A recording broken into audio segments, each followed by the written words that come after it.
Okay. We are. Oh, I just saw it. Okay. We are live here. Welcome to the Wrestling Pod. I am your host, Carlito Santiago, and today I've got. Sorry, the screen is shaking.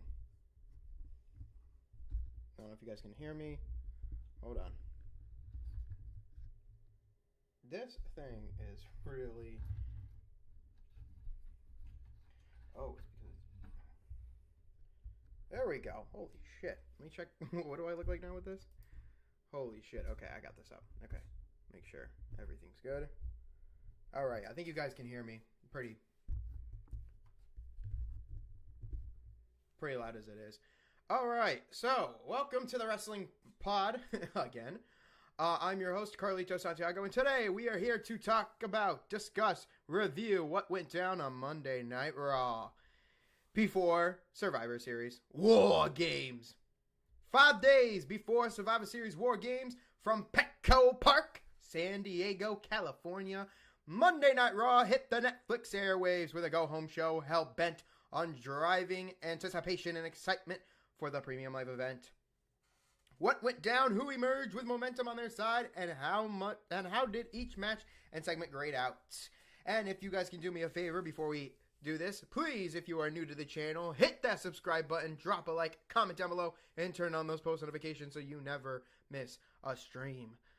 Roman Reigns, the OTC in the OKC, if you know what I mean. We were in Oklahoma City, Oklahoma, for, of course, the go-home show. The OTC kicked off Monday Night Raw, ready to address his return to the company and his place in Saturday's WarGames match, when undisputed WWE Champion Cody Rhodes interrupted to a thunderous ovation.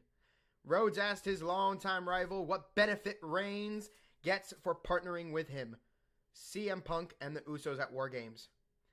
The Tribal Chief responded with, "I've been in this war. You're just now joining."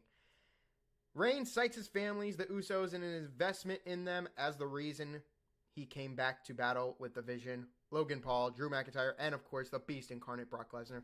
But it was the World Heavyweight Champion CM Punk who interrupted next. The best in the world took exception to Rhodes calling it his team, telling him he can be the quarterback on Fridays, but here he's the champ on Mondays. Reigns said it doesn't matter whose team it is, and ended his promo by further planting the seeds of decision by saying that title would look so much better on my shoulders, and I think he's alluding to Punk's, because there's so much beef between them, opposed to, of course, Cody and Reigns, which, of course, we already know of, but Reigns never held the world title as it is. Give me one moment here.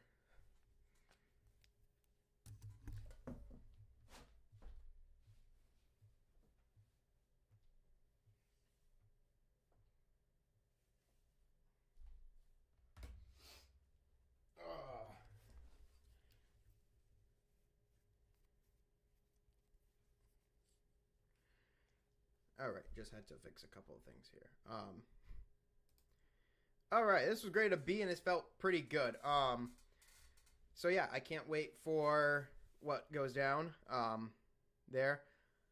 What I can give you guys as well is an update on a couple things. SmackDown was pre-taped, as you guys know, so they already pre-taped it, so I already know the results of what happened and what went down.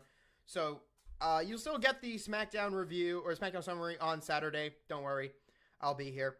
But yeah, you guys will get that, definitely. I know what went down, if you guys already know what went down, because social media is social media. Nobody can keep a fucking secret anymore.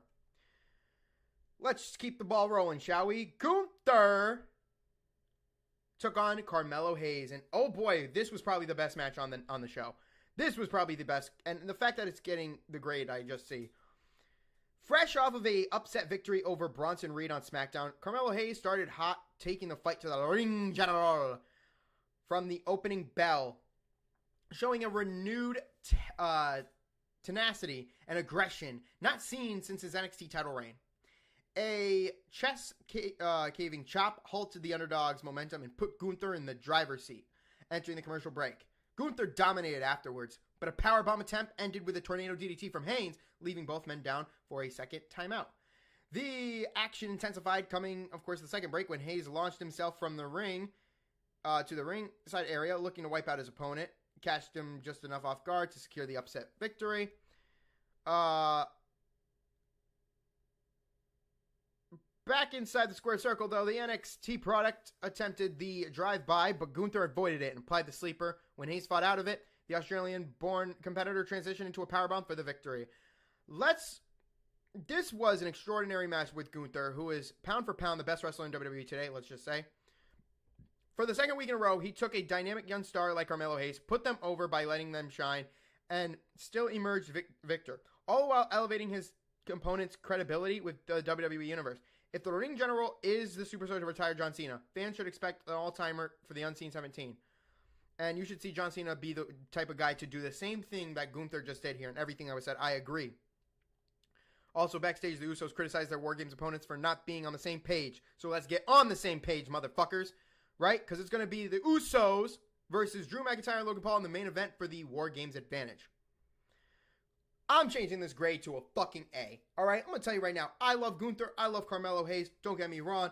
Both are great talents in the WWE today. But let's just be real about this. Carmelo Hayes and Gunther are probably like the, if you want to take exception to the younger talent, I would even go as far as saying Javon Evans as well. Javon Evans, Carmelo Hayes, and Gunther are probably the youngest generation of great talent, and they're evolving. And Gunther's always going to be big, and this is what Raw needed. So fuck this. Both of them. This isn't a well grade. This is just an average grade. No, fuck that. I'm changing this to an A. So give this an A. Dominic Mysterio had a reckless promo. Ahead of his Survivor Series showdown with the Unseen 17, John Cena, Dominic hit the ring to address the biggest premium live event match of his career. Dirty Dom promised to embarrass Cena and take back his IC title in San Diego before informing the fans in Oklahoma City that the greatest of all time was not in the building tonight. Cue the time is now. A big pop from the fans. A person of a short stature dressed like Cena. We're back at it again. We finally got a mini version of John Cena and a mini version of Stu, which I hope they mention here. Did they mention? No, they did not mention, but a mini version of Stu. Stu is the cameraman, if you guys don't know. He's a fucking great guy. He's a great guy. But they got a mini Stu as well. No, John Cena was never going to be here because we know his last dates, but this was fun. After a brief verbal back and forth, Mysterio attacked, leaving the Cena impersonator lying in the crumble heap. Rey Mysterio hit the ring to make the save, sending his son scurrying to the floor for Sanctuary. This was really odd. But you know what? It's okay. It's okay. For what it's worth, it's okay. We're going to take that negative, we're going to turn it into a positive, and we're just going to make it a C. It wasn't that, it was just a regular promo with a little bit of corniness. And Jim Cornette hates corniness. Well, we got Rey Mysterio in the ring. Let's bring his opponent out, JD McDonough. The continuation of Rey's rejuvenated rivalry with his son saw the Hall of Famer square off with Dominic's Judgment Day teammate, JD McDonough. And that's another name to add to that young star list. If you put them in the ring, though, they're improving. You got to put them in the right superstars, and they improve every week. I swear. JD McDonough is a prospect that should win a mid-card title, if not maybe stay in the tag team with his mentor. He was in singles competition here. The Iron Lun controlled the match, really shining as he worked over his more experienced opponent. Even when the master of the 619 attempted to come back, McDonough cut him off with a Spanish fly, which looked nice.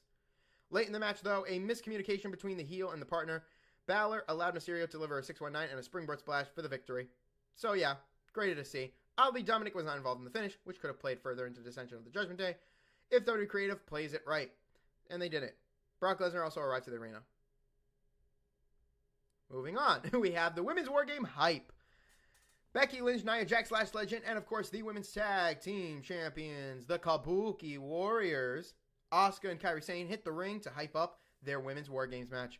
Lynch launched into a rant about the injustice of her loss to Maxine Dupri last Monday night and issued a warning to AJ Lee, claiming the biggest mistake the former Divas champion ever made was locking herself in a cage with the man.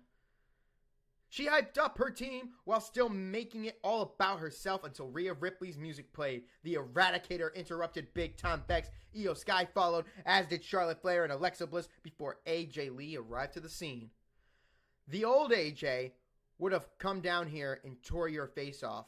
But luckily for you, therapy works. And I like that. I like the word. I like that. Lee told the former women's intercontinental champion. Ripley blasted Jax with a microphone saying, this looks like pretty... Bam! And a brawl ensued between all of them.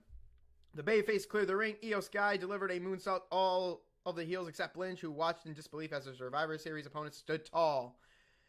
Could we be looking at our sole survivor? Because my predictions will be coming out tomorrow, 6 p.m. You be there. Becky carried the segment on the mic and was the clear star. So I will give you my... considering that this is more likely an outcome in the men's match, is it possible that the villains win both WarGames? Is it? Maybe. Predictions tomorrow. Graded a B, and I think it's worth it. I mean, when you have a standoff like this, obviously the partnership is there. I'm surprised Becky is even in the same, match with Nia Jax, the woman who literally broke her fucking nose. Now, I do have a bold prediction for this women's match, but I will save that for tomorrow because I do see something happening in this match that is going to set up a huge victory for one of those teams. The Last Time Is Now tournament continues as Penta took on Solo Sikoa, and this was probably one of the letdowns. It kind of sucks. It's incomplete. I'm going to tell you why. In the second quarter tournament match this evening, Penta battled Solo Sikoa with a chance for a date with Gunther in the semifinals. Ahead of the commercial break, Penta delivered a head scissors from the guardrail to Sikoa, but appeared to have injured his shoulder, with medical personnel approaching, entering the timeout. As we came back, the ring announcer, Alicia Taylor, shout out, announced that Penta was no longer able to compete, therefore Solo was the victor. So, it's a bummer for Penta, wishing and hoping for a speedy recovery, Penta. But, according to Brian Alvarez from the Daily Newswire, and Wrestling Observer, hosted, of course, with none other than controversial man himself, Dave Meltzer. Brian Alvarez made it clear that Solo was always going to be the winner. So, even if you thought Penta was going to... And it makes sort of no sense. Why would you have Gunther take on Solo? I mean, this is really dating back to the NXT. I mean, Solo would have lost anyway. But, I don't know. I would have loved to see Penta versus Gunther. That would have been nice. But no, Solo was always going to win here, so it didn't matter. But, this is not a grade. There's no grade for this, and I'm not going to grade it either. It didn't go on. It's kind of like the Liv Morgan, Kairi Sane match, a bit. Liv Morgan getting injured. So, oh well. And then we got our WarGames advantage for the men's. The Usos versus Drew McIntyre and Logan Paul. Our main event is brought to you by Prime. Drink Prime. Yep, Drink Prime dropped a like on my post, of course, on the Monday Night Raw when we went to Springfield. So go check out Drink Prime. It is, of course, is very good. Different tastes, different flavors. Of course, Prime Ice also available too at your local convenience stores. The interval advantage was at stake in the main event of Monday's show, where Jimmy and Jay battled McIntyre and Paul in a high-stakes bout.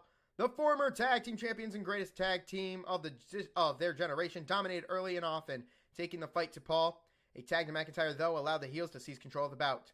The Scottish Warrior and the Maverick wore Jey Uso out, but a hot tag to Jimmy finally sparked a babyface comeback. Big Jim scored a near fall on Paul and later delivered the Uso splash that should have won it for the twins. Instead, McIntyre made the save, breaking up the pinfall attempt.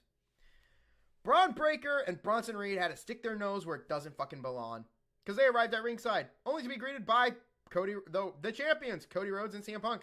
As the action broke down outside the ring, Paul recovered and stole the win with a schoolboy roll-up on Jimmy, which honestly feels a little bit, feels odd.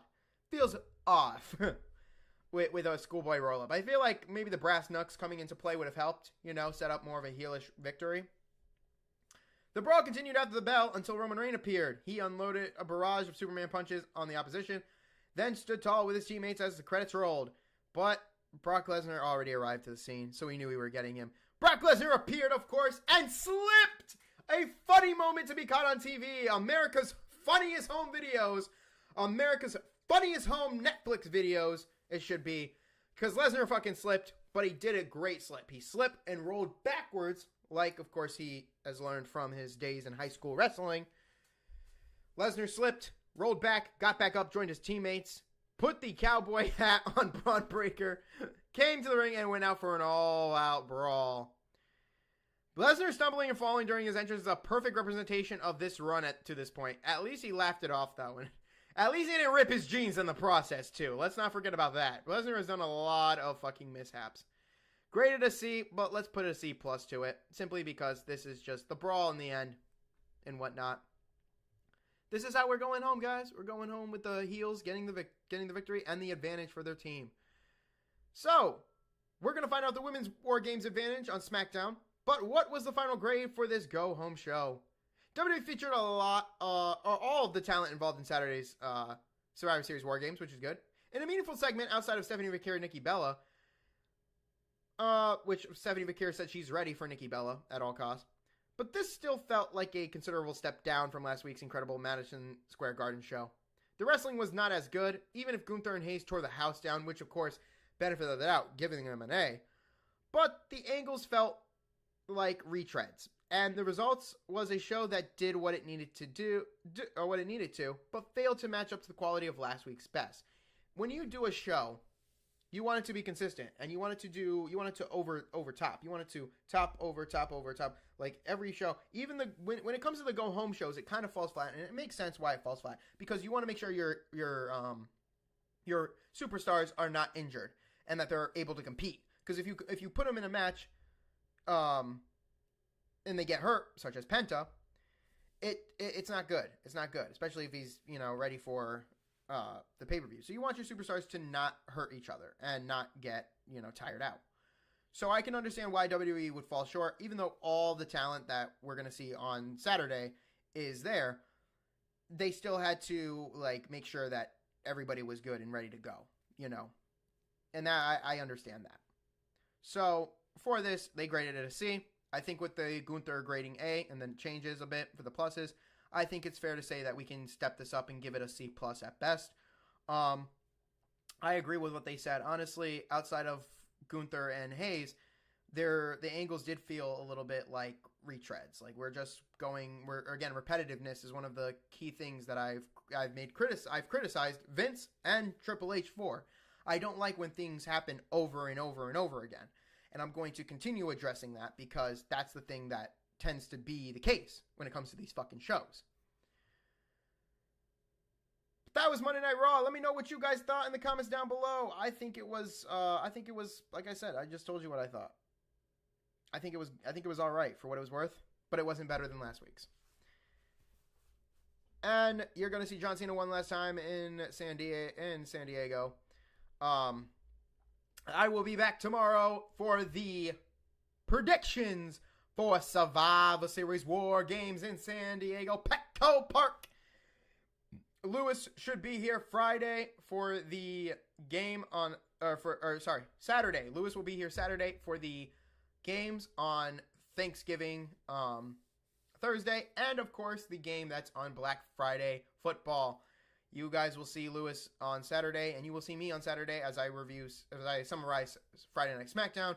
He'll be here early in the morning to give you guys the lowdown on what happened in football and all this and more. And then you guys will get my review for what happened at Survivor Series War Games on Sunday. And then Lewis should be back Monday to give you the breakdown of what happened on Sunday. All good? Good. I'll see you guys tomorrow for the predictions.